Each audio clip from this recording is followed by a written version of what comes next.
Donc, bonsoir bien-aimés dans le Seigneur. Nous voici encore aujourd'hui, vendredi, et nous sommes, voilà, 19 heures presque 42. Donc, par la grâce du Seigneur, nous revenons encore devant vous pour partager la parole pour partager Christ, le corps de Christ, le pain qui nous donne la vie. Nous allons rendre grâce à Dieu parce que vraiment, c'est par la grâce du Seigneur que nous sommes là. Sans sa grâce, sans son aide, nous ne pouvons même pas venir devant vous. Seigneur, nous te bénissons dans le nom puissant de Jésus-Christ et nous voulons remettre ces moments entre tes saintes mains, Seigneur. Conduis-nous, vraiment, dirige nos pensées, dirige vraiment, Seigneur, ce temps de partage et que ton nom, Jésus-Christ, soit encore élevé au-dessus de tous les noms et que nos cœurs soient vraiment disposés, Seigneur, à entendre ta parole, à écouter ta parole au nom puissant de Jésus-Christ. Merci, Seigneur Jésus. Donc voilà, encore, Dieu nous fait grâce. Dieu nous fait grâce aujourd'hui. Nous ne serons pas longs. Nous allons prendre directement le livre de Apocalypse au chapitre 1er. Nous allons lire quelques versets et nous allons nous laisser conduire. Donc voilà, Apocalypse chapitre 1er, le verset 1er nous dit « La révélation de Jésus-Christ que Dieu lui a donnée pour montrer à ses esclaves les choses qui doivent arriver bientôt et qui les a fait connaître en les envoyant par son ange à Jean, son esclave, qui a annoncé la parole de Dieu et le témoignage de Jésus-Christ et toutes les choses qu'il a vues. Béni est celui qui lit et ceux qui écoutent les paroles de cette prophétie et qui gardent les choses qui y sont écrites, car le temps est proche. Jean aux 7 églises qui sont en Asie, que la grâce et la paix vous soient données de la part de celui qui était et qui vient, et de la part de cet esprit qui sont devant son trône, et de la part de Jésus-Christ qui est le témoin fidèle, le premier-né d'entre les morts et le prince de roi de la terre. Donc à lui, dis-je, qui nous a aimés et qui nous a lavés de nos péchés dans son sang et qui a fait de nous des rois et des prêtres pour Dieu, son Père. À lui soit la gloire et la force d'âge en âge. Amen. Donc voilà, cette parole, nous allons beaucoup la lire parce que ça va beaucoup nous aider à développer certaines pensées, certaines choses que le Seigneur est en train de nous confier. Donc beaucoup de choses par rapport au temps de la fin. Et il y a une parole qui est déjà à souligner, ce que la Bible dit dans le verset 3, « Le temps est proche ». Et nous savons, ça s'est dit, ça se voit, les hommes de Dieu, le saint homme de Dieu, vraiment les vrais envoyés de Dieu sont en train de sonner la trompette que le temps est proche. Le temps est vraiment proche, c'est comme on dit, c'est imminent. Le Seigneur est vraiment à la porte, il est en train de revenir et Dieu nous appelle à sonner de plus en plus la trompette et à réveiller encore les enfants de Dieu. Donc il y aura beaucoup de choses à travers ce texte, il y aura beaucoup de choses que nous allons souligner, nous allons soulever, qui, nous croyons, vont vraiment édifier les enfants de Dieu parce que avant de vous donner quelque chose, bien-aimés, nous mangeons d'abord nous-mêmes, nous goûtons cette chose et quand nous voyons que la chose elle est bonne, quand nous voyons que la chose ouvre l'esprit, quand nous voyons que la chose édifie, nous venons partager avec vous.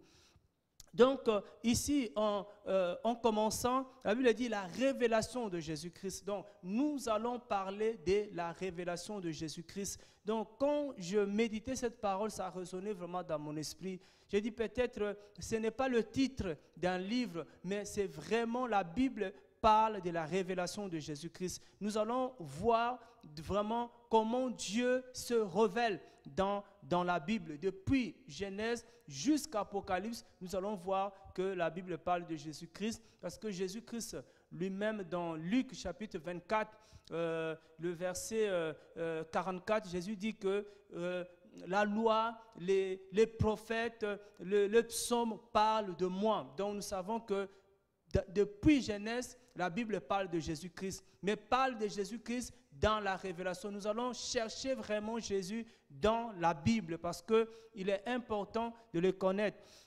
Nous allons parler aussi, comme la Bible souligne ici, des choses qui doivent arriver bientôt. Ça veut dire qu'on dit doivent arriver. Ce sont des choses qui vont vraiment arriver. Ce n'est pas des choses qui peuvent arriver, mais des choses qui doivent arriver. Et c'est important de connaître ces choses parce que parmi ces choses nous donnent des signes même du temps. Donc nous allons beaucoup parler aussi de ces signes de temps, de ces choses qui doivent arriver dans le monde et dans l'Église, pour que les enfants de Dieu, quand la Bible, Jésus dit que quand vous verrez ces choses, ne soyez pas troublés, parce qu'on est arrivé à un temps où les gens, les enfants de Dieu sont de plus en plus troublés. Pourquoi? Parce que quand ils voient certaines choses, les gens sont des fois choqués quand ils entendent certains propos qui sont des choses, comme Jésus avait dit, ce sont des choses qui doivent arriver. Jésus dit, ne soyez pas choqués, ne soyez pas troublés quand vous allez voir ces choses. Mais nous devons les connaître, ces choses. Et c'est la mission que vraiment nous avons à cœur de porter, d'annoncer des choses qui doivent arriver bientôt. Et nous allons aussi parler de l'Église, surtout des 7 églises, des 7 anges des églises d'Asie. Nous allons vraiment voir église par église. Vraiment, et je crois que le Seigneur va nous accorder le temps parce que ça va nous demander un temps bien vraiment défini pour donner ces choses. Au verset 3, il dit, béni est celui qui lit, béni est celui qui lit et ceux qui écoutent les paroles de cette prophétie et qui gardent les choses qui y sont écrites. Béni celui qui lit. Nous encourageons les enfants de Dieu à lire la parole du Seigneur parce que nous sommes bénis quand nous lisons la parole du Seigneur. Donc, si tu avais négligé la lecture de la parole, il est temps de reprendre la lecture de la parole. Nous ne lisons pas la Bible pour les gens, mais nous lisons la Bible pour nous-mêmes. Et la Bible ajoute encore, et ceux qui écoutent les paroles, qui écoutent la Bible, il faut l'écouter. Ça veut dire que écouter, c'est comprendre.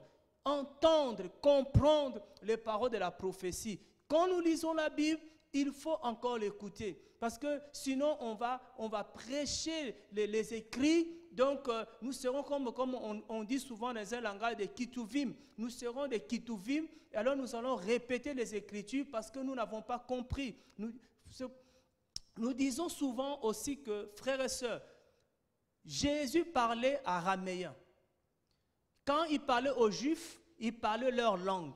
Mais dans Jean 8, Jésus va leur dire, pourquoi vous ne comprenez pas mon langage? Donc, je parle lingala et les gens à qui je parlent aussi lingala, mais n'arrivent pas à me comprendre. Tu parles français, mais les gens aussi parlent français, mais ils n'arrivent pas à écouter ce que tu dis, à comprendre. Parce que ce que Jésus disait, c'était des mystères. C'est des choses qu'on ne peut comprendre que si on a l'Esprit de Dieu. Donc, il faut écouter la parole. Donc, nous allons prier comme nous prions toujours. Nous demandons au Seigneur de nous donner des oreilles qui écoutent ce que l'Esprit dit. Parce que la parole de Dieu est esprit et vie.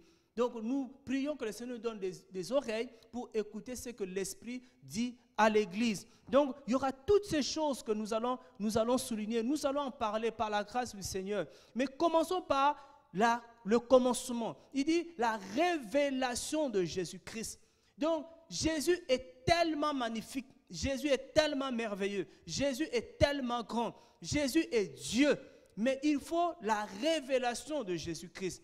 Et je me souviens d'un homme, c'est Manoah. Manoah dans Juge 13, c'est-à-dire qu'il va chercher à demander le nom de l'ange qui lui parlait, que c'était l'ange de l'Éternel. Il voulait connaître son nom.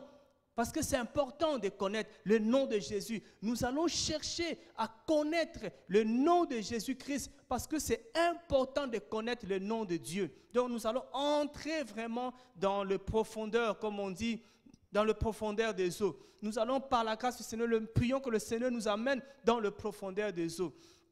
Alors, l'ange va lui dire que mon nom est merveilleux, mon nom est admirable, le nom de Jésus-Christ. Nous allons entrer, donc parler de Jésus-Christ, entrer dans la révélation de Jésus-Christ. Jésus-Christ, c'est beaucoup de choses. Donc, nous allons entrer dans sa révélation. Vous savez, dans la Bible, comme on dit, le manque de connaissances.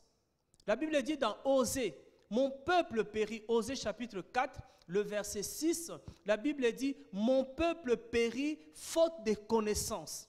Mon peuple périt faute de connaissances. Et la connaissance dont Osée parle, c'est la révélation de Dieu. Nous périssons parce que nous n'avons pas la révélation de Dieu. Parce que nous ne connaissons pas Dieu. Je vois l'attitude de Marthe. Marthe pleurait. Marthe va envoyer des gens pour aller appeler Jésus quand son frère Lazare était malade. Et après quelques temps, Lazare va mourir, Lazare va décéder. Et Lazare sera enterré dans Jean 11. Et quand Jésus va venir, Jésus va dire à Marthe, où l'avez-vous mis? Où l'avez-vous enterré? Mais Marthe n'avait pas toute la révélation sur la personne de Jésus-Christ. Marthe n'avait pas vraiment la révélation de Jésus-Christ. C'est pour ça que Marthe va dire que voilà, ça fait 4 jours, nous l'avons enterré et il sent déjà. C'est-à-dire que Lazare sentait déjà. Jésus dit, donc c'était plus possible de le ressusciter. Jésus dit, ne t'ai-je pas dit, si tu crois, tu verras ma gloire. Marthe n'avait pas toute la révélation. Vous savez, des fois nous pleurons, des fois, frère, nous nous inquiétons parce que nous n'avons pas la révélation de ce Dieu qui nous a appelés de ténèbres à la lumière. C'est parce que nous n'avons pas la révélation de ce Dieu qui nous a créés. Nous n'avons pas la révélation de ce Dieu qui marche avec nous, de ce Dieu qui nous tend la main. Mais quand tu as la révélation de Jésus-Christ, dans certains aspects, ta vie va changer. Ton adoration va changer, ta louange va changer. C'est pour ça que Osée dit que mon peuple périt faute de connaissances. Parce qu'on n'a pas la révélation. C'est pour ça que c'est important d'avoir la révélation de Jésus-Christ. Et si on n'a pas la révélation de Jésus-Christ, quand Jean dit que vous connaîtrez la vérité et la vérité vous affranchira, connaître la vérité c'est Jésus.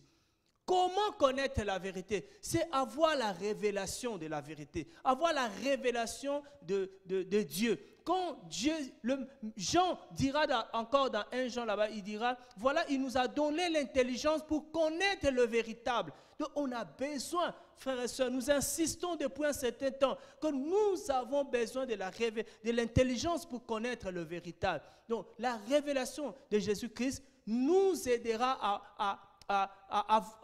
comment on dit, à garder la foi, à marcher dans la foi. C'est très important. C'est-à-dire que mon peuple périt faute de connaissances parce qu'il n'a pas la révélation de Jésus-Christ. C'est pour ça que Jean parle de la révélation de Jésus-Christ. Jean a reçu cette révélation. Et la Bible nous dira encore, il n'y a pas que le manque de révélation qui fait que les gens périssent aujourd'hui. Si on peut rester un peu là, parce qu'on sent qu'il faut qu'on reste un peu là, qu'il n'y a pas que le manque de la révélation. Aujourd'hui, les gens périssent. Les chrétiens sont perdus. Les chrétiens sont dans la confusion. Pourquoi les gens périssent autant? Nous avons dit qu'il y a ce manque de révélation, mais les gens périssent aussi à cause de l'orgueil. Proverbe, nous allons prendre Proverbe chapitre 16. Proverbe 16 nous parle de quelque chose aussi. Pourquoi nous périssons? Nous allons essayer un peu de rester sur ça. Pourquoi nous périssons? Proverbe chapitre 16, le verset 18. Pourquoi nous périssons? Donc nous avons dit que nous périssons. Frère, si tu ne veux pas périr, il faut prier le Seigneur d'avoir la révélation de Dieu. Et pourquoi nous périssons aussi? La Bible nous dit ici dans Proverbe chapitre 16, le verset 18, l'orgueil précède l'écrasement et l'esprit hautain précède la ruine. Parce que le mot périr veut dire aussi la ruine. C'est s'écarter de la vérité, la mort même. Nous mourons spirituellement parce que nous ne connaissons pas le Dieu que nous suivons. Nous mourons spirituellement parce que nous ne connaissons pas le Dieu qui nous a appelés, parce que nous ne connaissons pas celui qui est mort à la croix pour nous, celui qui nous a sauvés. Nous ne le connaissons pas. Donc le manque de connaissance de Dieu nous amène à la mort. Mais ici, la Bible dit aussi l'orgueil. L'orgueil. L'orgueil aussi nous amène à la mort. Parce que Dieu n'aime pas Dieu, comme on dit que Dieu n'aime pas les orgueilleux. Dieu n'aime pas l'orgueil. L'orgueil précède la chute. L'orgueil amène la mort. Aujourd'hui, si nous périssons, c'est aussi à cause de l'orgueil. Parce que, frère, nous croyons tellement en nous-mêmes. L'orgueil, c'est un danger même permanent dans la vie des chrétiens.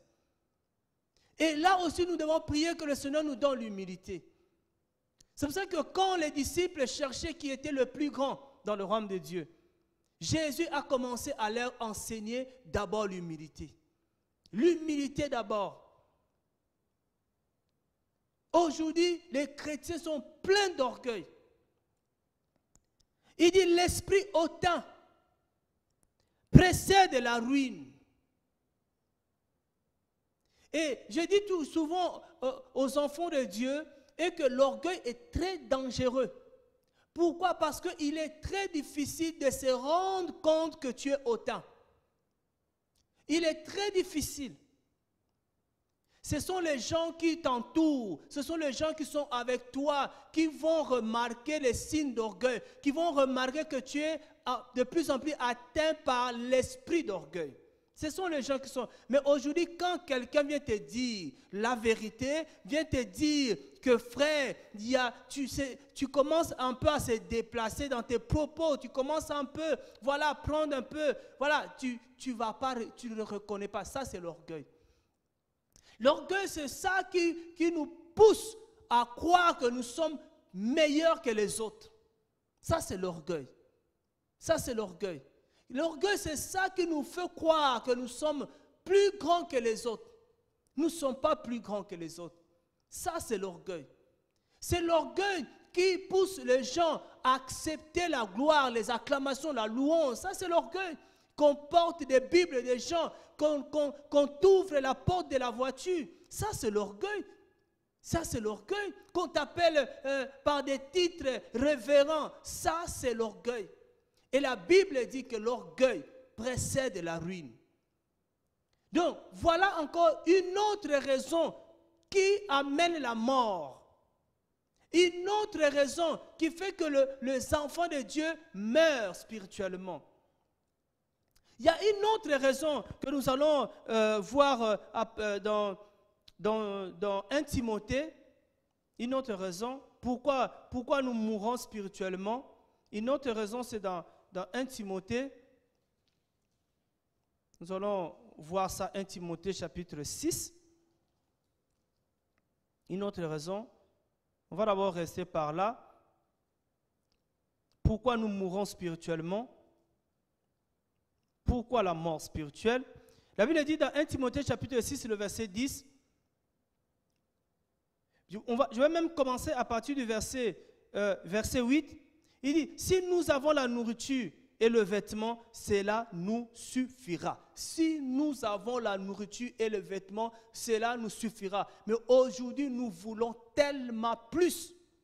Tellement plus.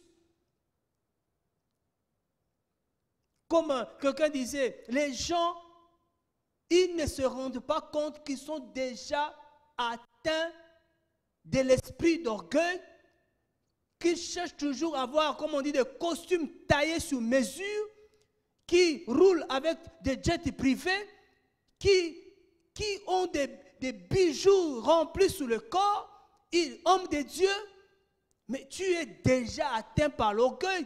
Et quand l'orgueil t'atteint de cette façon, la ruine n'est pas loin. C'est pour ça que nous remarquons que les gens tombent. Les gens aiment la luxure, le luxe.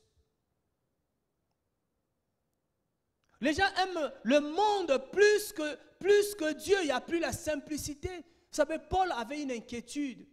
Paul avait une inquiétude. L'inquiétude de Paul, c'était quoi? Il dit, je m'inquiète, je me soucie que vous soyez aussi séduits comme Ève a été séduite par le serpent. Que vous perdiez la simplicité. Quand tu perds la simplicité, tu tombes dans l'orgueil. Et ici, la Bible dit, si nous avons la nourriture et le vêtement, cela nous suffit. Mais nous voulons toujours plus. Ça ne suffit pas, on veut toujours plus. Mais ceux qui veulent devenir riches tombent dans la tentation.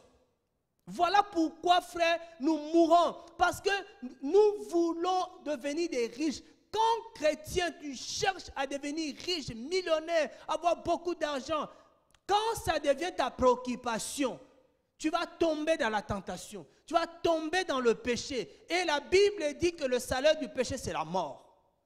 Voilà pourquoi nous mourons.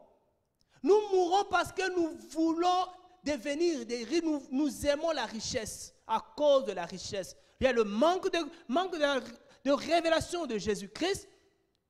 Il y a l'orgueil, mais il y a l'amour de richesse, l'amour des choses de ce monde.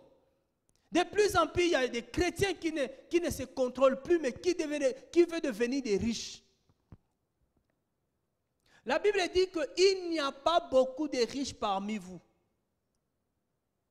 Il y a des riches que Dieu a choisis, parce que Dieu leur a donné le cœur d'être riches, le cœur de supporter. Mes frères, ce n'est pas tout le monde qui est appelé à devenir riche.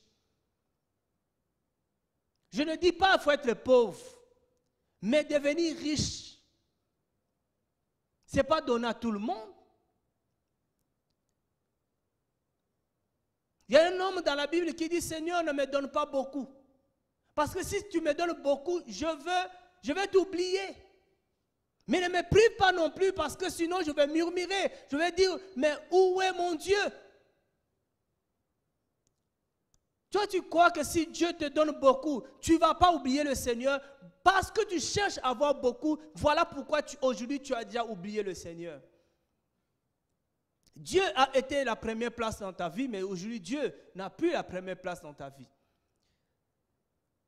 Mais beaucoup tombent dans la tentation, dans le piège et dans beaucoup de désirs insensés, pernicieux, qui plongent les hommes dans la destruction et la perdition. Voilà, parce que périt la perdition, beaucoup périssent. Voilà pourquoi beaucoup périssent. Parce que, frère, les gens veulent devenir riches. Les gens aiment la richesse. L'amour de la richesse fait que les gens périssent. Le manque de révélation fait que les gens périssent. L'esprit hautain fait que les gens périssent. Car l'amour de l'argent est la racine de tout le maux. Quelques-uns, en étant possédés, se sont détournés de la foi et se sont jetés eux-mêmes dans bien de tourments. L'amour de l'argent. Pourquoi les gens vendent la parole? Pourquoi les gens vendent les chansons? Pourquoi les gens vendent des livres? Pourquoi? Parce qu'ils ont l'amour de l'argent. Pourquoi les gens continuent à prélever la dîme, lever la dîme sur leurs frères? Ça, c'est l'amour de l'argent. Les appels de fonds, ça, c'est l'amour de l'argent. Et beaucoup ne se rendent pas compte qu'ils sont en train de tomber dans le piège de Satan, dans le piège de l'ennemi. L'ennemi nous tend le piège. Bien-aimés, faisons très attention. La perdition n'est pas loin. La ruine n'est pas loin. L'égarement n'est pas loin. Si Satan te tente par l'argent, il n'arrive pas. Il va te tenter à te proposer certaines choses qui vont amener l'orgueil. Nous devons fuir l'orgueil. Nous devons fuir la cupidité. Ces choses nous amènent à la perdition. Ces choses nous amènent à la perdition. Si tu veux aller au ciel, si tu veux voir Jésus-Christ, si tu veux être enlevé avec Jésus-Christ, il faut fuir la cupidité. Il faut fuir le présent. Il y en a qui aiment trop le présent. Que le Seigneur nous donne un cœur qui refuse le présent, qui résiste à la cupidité. Il y a une autre raison qu'on va voir dans 2 Thessaloniciens, parce qu'on suit un peu le temps. Dans 2 Thessaloniciens, il y a quelque chose qu'on va voir là-bas aussi. qui nous amène à la perdition. 2 Thessaloniciens, chapitre 2, on va voir au verset 11. Voilà, on va souligner quelques éléments et si Dieu nous donne encore d'autres éléments, nous reviendrons vers vous pour vous donner ces éléments parce que frères et sœurs, nous vous aimons et nous prions et nous voulons, nous souhaitons que vous soyez sauvés.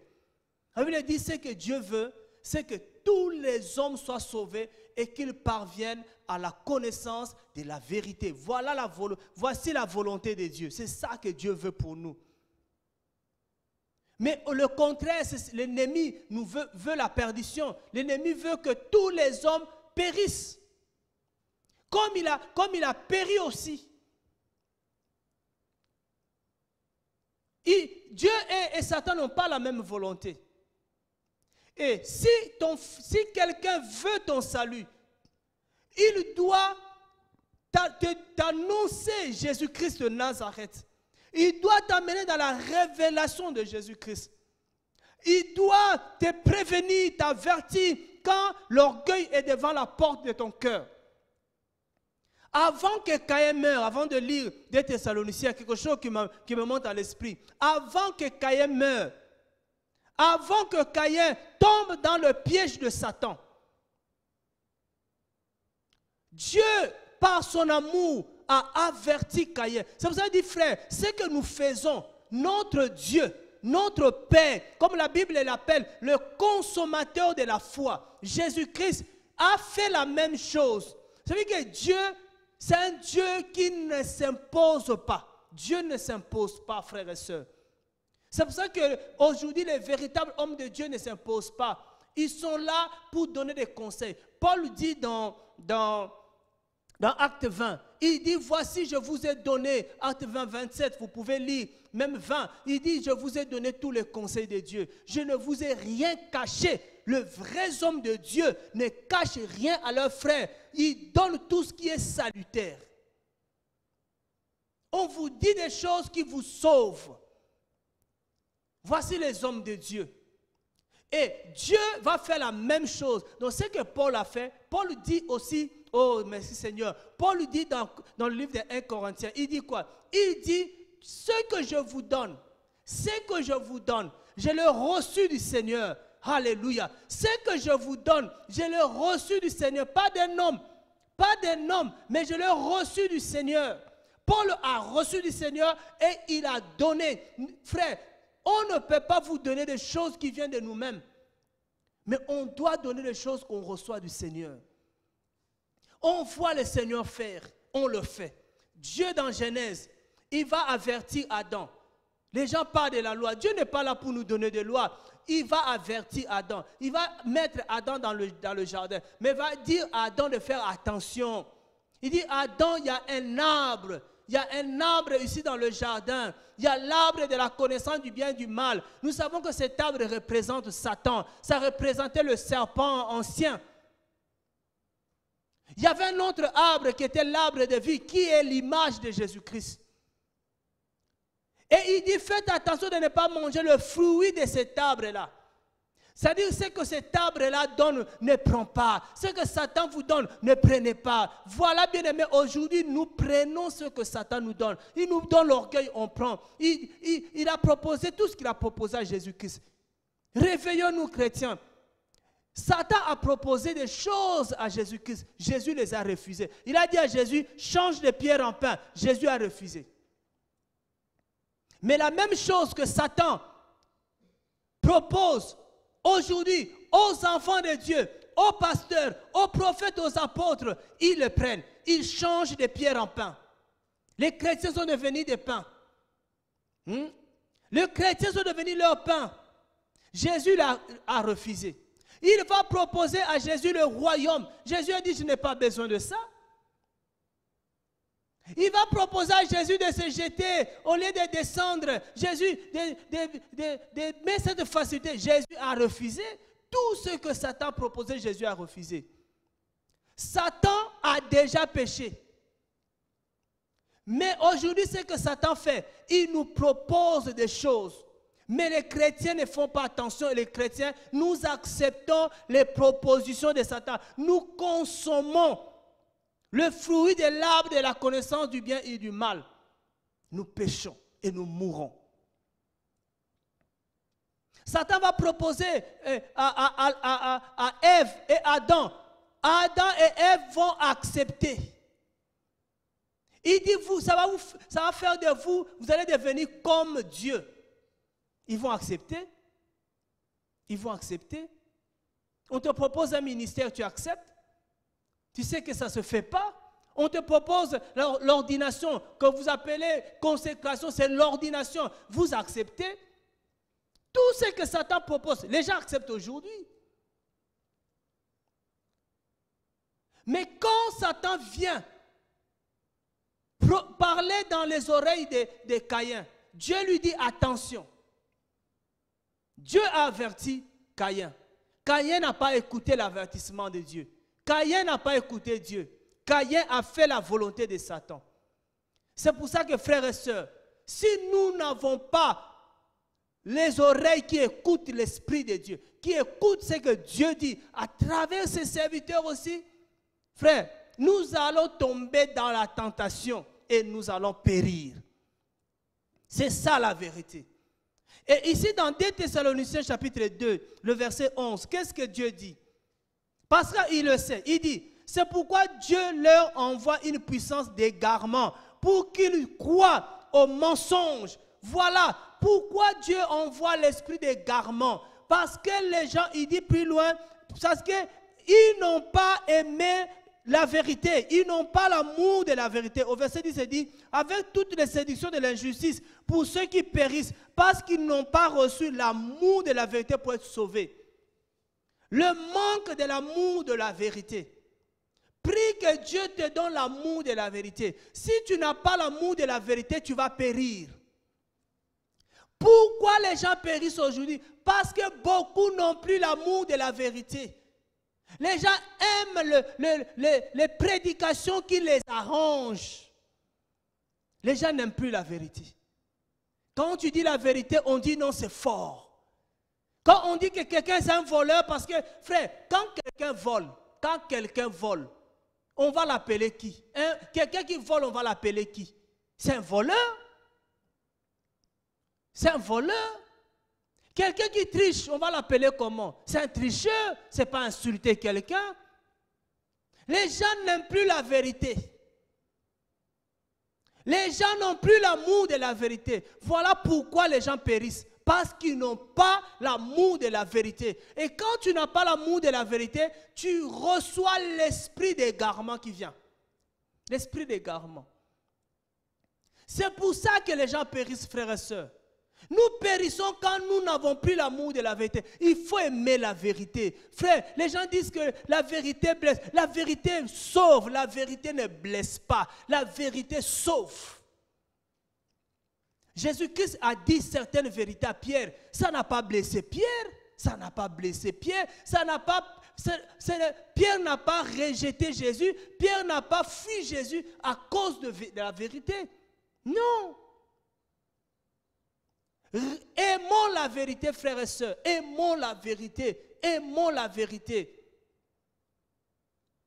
Parce que le message de Dieu, c'est le message de la repentance.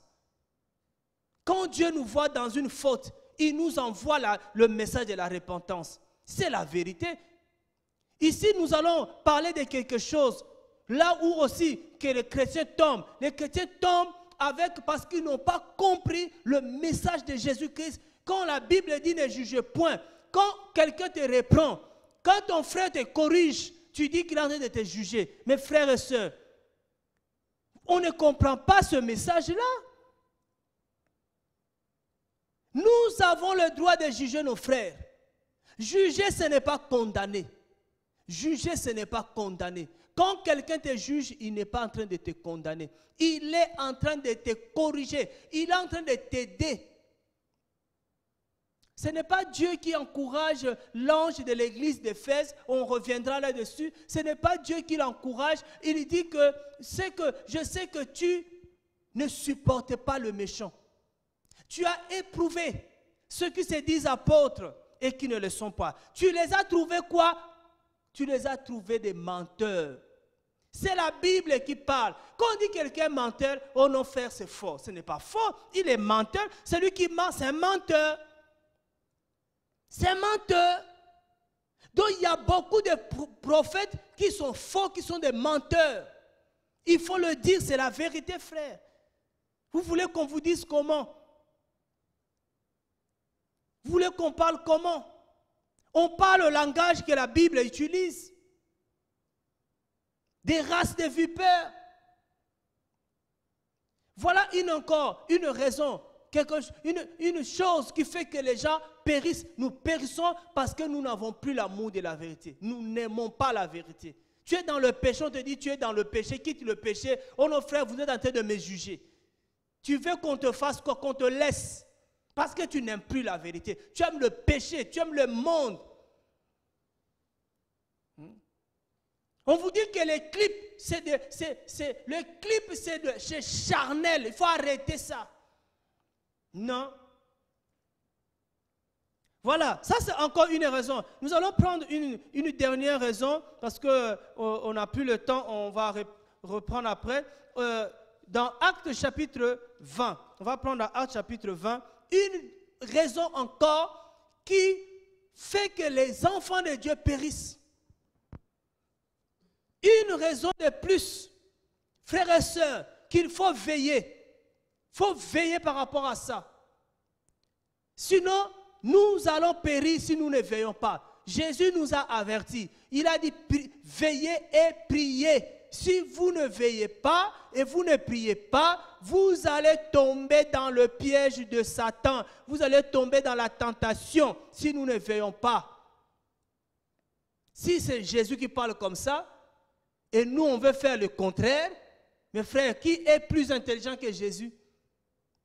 Entre Jésus et nous, qui est plus intelligent? Ici, dans Acte 20, je vais juste lire le verset 9. On dit, et un jeune homme nommé Étichu, qui était assis sur une fenêtre, s'endormit profondément pendant le long discours de Paul. Entraîné par le sommeil, il tomba du 3e étage en bas et quand on voulut le relever, il était mort. Alléluia. Frère, ici il y a des choses. Ce jeune homme, la Bible dit, il était où? Il était sur une fenêtre. Assis sur une fenêtre. La fenêtre, c'est quoi, frère? L'Écriture ne parle pas en vain, la fenêtre. La fenêtre, c'est un endroit, c'est le dernier endroit entre l'intérieur et l'extérieur. Ces garçons-là, ces jeunes hommes, étaient sur une fenêtre.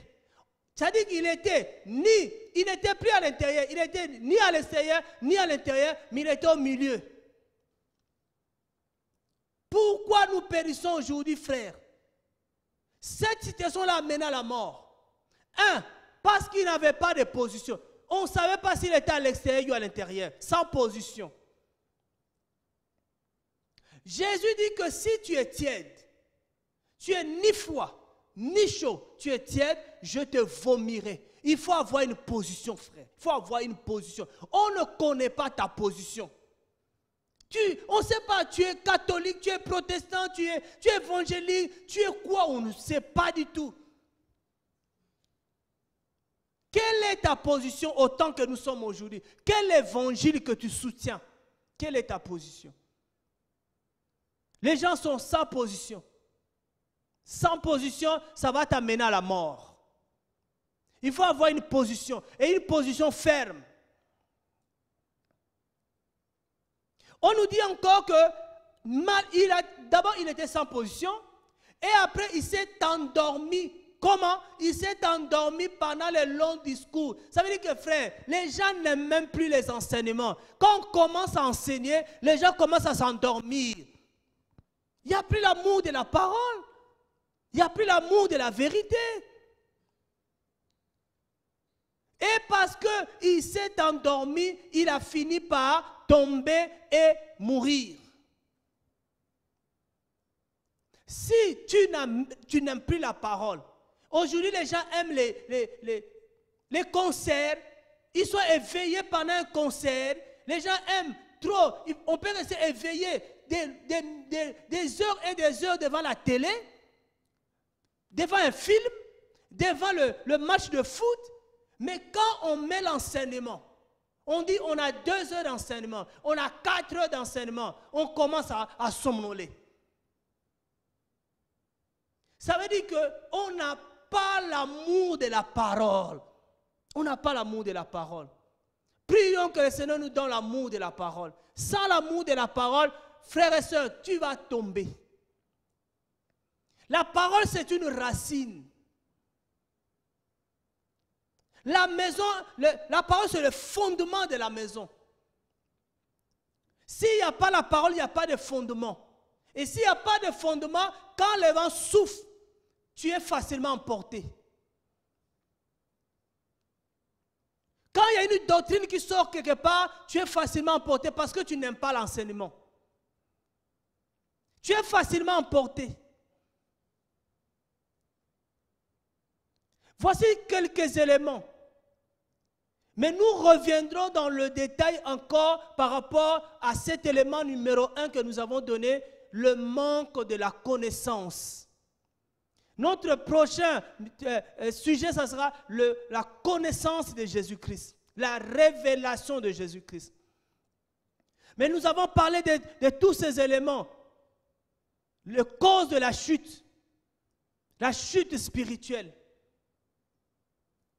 Les causes de la chute spirituelle. Pourquoi les gens tombent spirituellement? Et par la grâce du Seigneur, nous allons parler de Jésus-Christ. Parce que la connaissance et la révélation de Jésus-Christ, c'est ça qui va nous aider dans ce dernier temps. Des temps difficiles. Mais quand on connaît notre Dieu, on sait qu'il est fidèle. Vous savez, quand tu as la révélation de la fidélité de Dieu, tu sais que ton Dieu est fidèle. Malgré que c'était difficile, malgré que Job était en train de souffrir, mais Job avait une chose dans sa bouche. Il a dit, mon Rédempteur s'élèvera le dernier et il agira. Oh, ça a sauvé Job. Cette parole a sauvé Job. La connaissance de Dieu a sauvé Job. Il a dit que mon Rédempteur s'élève le dernier et il agit. Si tu connais ton Dieu qu'il est fidèle, et à la fin de son discours, dans le Job 42, waouh, Job dit que je sais que Seigneur tu peux tout. Alléluia. Je sais que mon Dieu peut tout et que personne ne peut t'empêcher de faire ce que tu veux faire. Alléluia. Quand tu connais ton Dieu, tu connais sa puissance, tu connais sa grandeur, tu connais sa largeur, tu connais sa hauteur, tu connais l'identité de ton Dieu, la divinité de Jésus-Christ, ça va te sauver. Mon peuple périt faute de connaissances. Mon peuple périt faute de connaissances. C'est pour ça que Dieu nous envoie pour aller annoncer sa révélation, annoncer la révélation de Jésus-Christ, pour que les gens puissent connaître ce Dieu, qu'il est juste, qu'il est bon. Il a dit à Manoah, il a dit, mon nom est admirable, mon nom est merveilleux. Nous devons le connaître.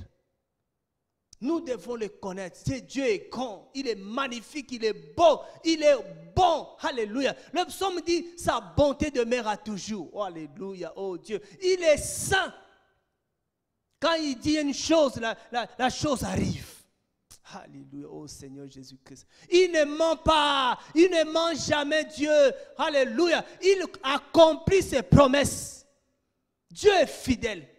Dieu est fidèle, il est au-dessus de tout. Nous sommes en bas, notre Dieu est là, notre Père, le lion de la tribu de Juda. La Bible, c'est lui qui nous garde, c'est lui qui est avec nous. Il est plus fort que celui qui est dans le monde. Oh Jésus-Christ de Nazareth.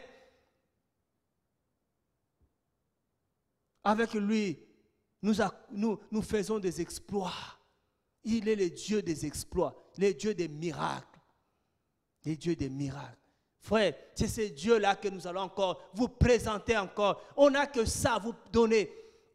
Vous savez, devant cet homme-là paralytique, devant le temple, Pierre a dit, je n'ai ni or ni argent à te donner, mais ce que j'ai. Qu'est-ce que Pierre avait? Alléluia. Frère, qu'est-ce qu'on vous donne? Alléluia. Pierre n'avait rien d'autre à lui donner. Pierre avait quelque chose. Pierre a dit, je n'ai ni or. L'or ne fait pas marcher le paralytique. L'or ne guérit pas le malade. L'or ne change pas de situation. Mais il dit, ce que j'ai. Mais frère, pose-toi la question. Qu'est-ce que Pierre avait? Qu'est-ce que Pierre avait? Mon frère Pierre et Jean, qu'est-ce qu'ils avaient? C'est ce que nous avons, frère. Frère, on ne peut pas vous donner l'argent. On ne peut pas vous promettre des villas. On ne peut pas vous promettre des jets privés. On ne peut pas vous promettre des choses de la terre. Mais Paul et Pierre dit, ce que j'ai. Ce que j'ai. Alléluia. Cet homme regardait Pierre et Jean. Cet homme pensait recevoir un matériel, l'argent. Il dit, ce n'est pas l'argent. L'argent, ça ne peut pas te guérir. L'argent, ça ne peut pas te rendre heureux. Cet homme-là était tout le temps devant le temple. Chaque jour, je pense que chaque jour, les gens qui venaient dans le temple lui donnaient des aumônes, lui donnaient de l'argent. Mais cet homme n'était pas toujours heureux parce qu'il revenait tout le temps devant le temple. Mais les jours que son regard a croisé le regard des hommes de Dieu, de Pierre et de Jean, la Bible dit ces jours-là, cet homme est entré, il était content, il était heureux, il sautait, il louait le Seigneur. Voici ce qui donne la joie. C'est Jésus. Pierre avait quoi? Pierre avait Jésus. Pierre avait Jésus. Pierre avait Jésus. Il a dit, je n'ai ni or ni argent de te donner, mais ce que j'ai, au nom de Jésus-Christ de Nazareth. Alléluia. Pierre avait Jésus-Christ de Nazareth. Voilà, frères et sœurs. Nous allons vous donner Jésus-Christ de Nazareth. C'est lui qui est admirable. Il est merveilleux. Nous allons donner Jésus-Christ de Nazareth aux gens. Si quelqu'un te promet l'argent, il dit si tu donnes, tu auras au centime. Quel centime quoi? Quel centime ça va me faire quoi? Tu auras beaucoup d'argent, tu auras beaucoup d'habits, tu auras beaucoup de chaussures, beaucoup de voitures. Mais tout ça, ça ne donne pas la joie. Ce qui donne la joie, c'est Jésus-Christ de Nazareth. Oh Seigneur de gloire, le Dieu qui donne la joie. Il est la joie. Il est la paix. Il dit, la paix que je vous donne, le monde ne peut pas vous donner. La joie que Jésus donne, le monde ne peut pas nous donner. Oh Père éternel, Jésus-Christ, le Dieu Tout-Puissant, donne-nous la joie. Regarde cet homme-là, comment il est entré dans le temple. Il sautait. Mais tous les jours, on venait le déposer. On lui donnait l'argent. L'homme partait. Il dépensait l'argent. Il revenait encore. Si on te donne l'argent, tu vas encore revenir. Mais si on te donne Jésus, comme Jésus a dit à la femme samaritaine, si l'eau là, chaque fois, chaque soir, tu viens puiser de l'eau. Chaque soir, tu viens puiser de l'eau. Tu rentres, tu bois, tu reviens. Mais l'eau que moi, je vais te donner, oh, l'eau là, c'était encore lui-même, l'Esprit de Dieu. Oh, il dit, l'eau que je vais te donner deviendra en toi une source d'eau vive jusqu'à la vie éternelle. Ça ne va pas s'épuiser. Ah, Seigneur, mon Dieu, mon roi. Alléluia. Frère, on a perdu le temps avec ce message, des messages qui tarissent. Au lieu de nous donner l'eau intarissable, au lieu de nous donner ce qui va nous faire sauter, chaque fois on revient, voilà, quand tu vas voir ton pasteur, il prie pour toi, tu reviens encore, il prie pour toi, tu repars, tu reviens encore, il prie pour toi. Il dit, lui, donne-moi quelque chose pour que je ne revienne plus jamais. Cette femme a dit, donne-moi cette eau, donne-moi cette eau, comme ça j'aurai plus soif.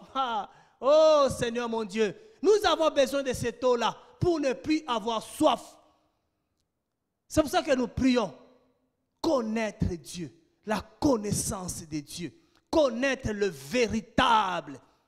La connaissance de Dieu. Si tu n'as pas la connaissance de Dieu, je te dis mon frère, ma soeur, tu vas périr. Tu vas périr. Dis à ton pasteur, dis, fais-moi connaître Dieu. S'il a connu Dieu, il va te montrer.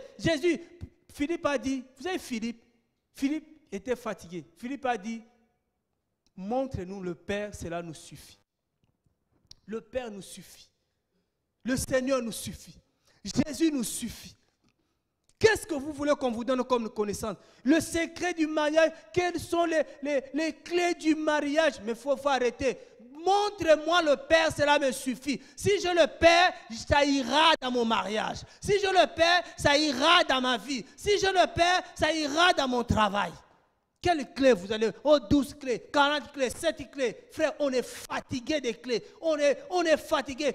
Imagine, tu as des trousses de clés. Ça pèse des trousses de clés. On a besoin d'une seule clé. Voilà, on va s'arrêter là aujourd'hui. Par la grâce du Seigneur, que le Seigneur vous garde, que le Seigneur vous bénisse. On se dit à la prochaine, frère, on va revenir avec Jésus encore. On va revenir, on va vous donner le Jésus là, ce qui est beau. On va vous donner ça. Parce que quand le Seigneur nous donne, c'est pour donner aussi. Soyez bénis, bien-aimés. Soyez bénis au nom de Jésus-Christ. Que le Seigneur qui a fait marcher le paralytique devant le temple, que le Seigneur là, oh, nous vous donnons ce Jésus, qu'il soit avec vous aussi, qu'il vous visite dans vos maisons, qu'il vous visite dans vos vies. Le Dieu qui était devant, cet homme qui était devant la femme samaritaine, oh, que le même homme puisse être avec vous. Voilà, soyez comme Manoah. Manoah a dit à sa femme, quand cet homme reviendra, qui ne le laisse pas partir. Alléluia. Parce qu'il dit, femme, je n'ai pas besoin de continuer à t'écouter. Je vais rencontrer cet homme-là. Voilà le désir. Au lieu de chercher à aller vers les hommes, au lieu de chercher à aller vers le pasteur, cherche, dis-lui, moi je vais voir le Dieu qui te parle, moi aussi qui puisse me parler. Manoah avait rencontré l'ange de l'Éternel. Pourquoi pas toi?